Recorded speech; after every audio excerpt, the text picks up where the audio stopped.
మాజీ ఎమ్మెల్యే కేతిరెడ్డి పెద్దారెడ్డిపై జేసీ ప్రభాకర్ రెడ్డి ఫైర్ అయ్యారు. గతంలో చేసిన దౌర్జన్యాలపై తాడిపత్రి ప్రజలకు జవాబు చెప్పాలని డిమాండ్ చేశారు. గతంలో టీడీపీ నాయకులకు హైకోర్టు ఆదేశాలున్నా పెద్దిరెడ్డి తాడిపత్రిలోకి రానివ్వలేదని మండిపడ్డారు. ఎన్ని కోర్టు ఆర్డర్లు ఇచ్చినా తాడిపత్రికి రావడానికి ఒప్పుకోనని తేల్చి చెప్పారు. ఇక పెద్దారెడ్డి తాడిపత్రికి రావడం కాదు, అక్రమంగా నిర్మించుకున్న ఇంటి సంగతి చూసుకోవాలన్నారు.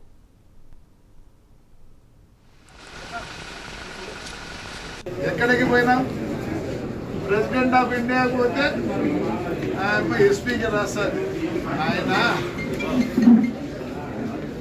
ఏదో చూసి సెటిల్ చేసి ఆ అబ్బాయిని ఇంటికి పంపించండి. ఇప్పుడు ఎన్నిసార్లు పోయినా కోర్టుకి, కోర్టు మాకు రిలీఫ్ ఇచ్చింది.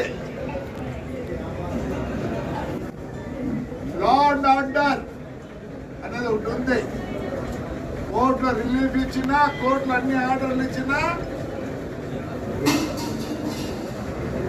లా అండ్ ఆర్డర్ అంటారు. ఈ పొద్దు లా అండ్ ఆర్డర్ నీకును నా డిపార్ట్మెంట్ ప్రజలకి లాంటి ఆడవాళ్ళు కూడా నిన్ను వదిలిపెట్టారు.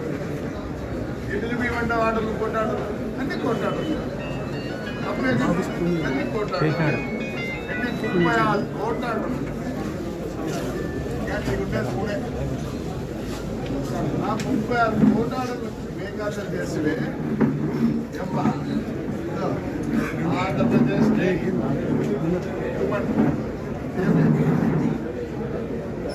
ఆడగడ పోతే ఆడ కూడా ఇచ్చింది. ఆయన పోలీసు వాళ్ళు ఎడుగురు పంపింది. మరి ఆ పొద్దు లేదే, ఈ పొద్దు వచ్చింది నీకు కోర్టుకు పొద్దున లేదు. Law and order, law and order నీకు ఒకరుగా శత్రువు. తాడిపత్రిలోనే కాదు, మొత్తం కాన్స్టిట్యూషన్లోనే శత్రువులు. ఏం చేసినామని అసలు ఈరోజు నీకు నీ మంచిగా ఉండదు. ఎక్కడికి పోయినా ప్రెసిడెంట్ ఆఫ్ ఇండియా పోతే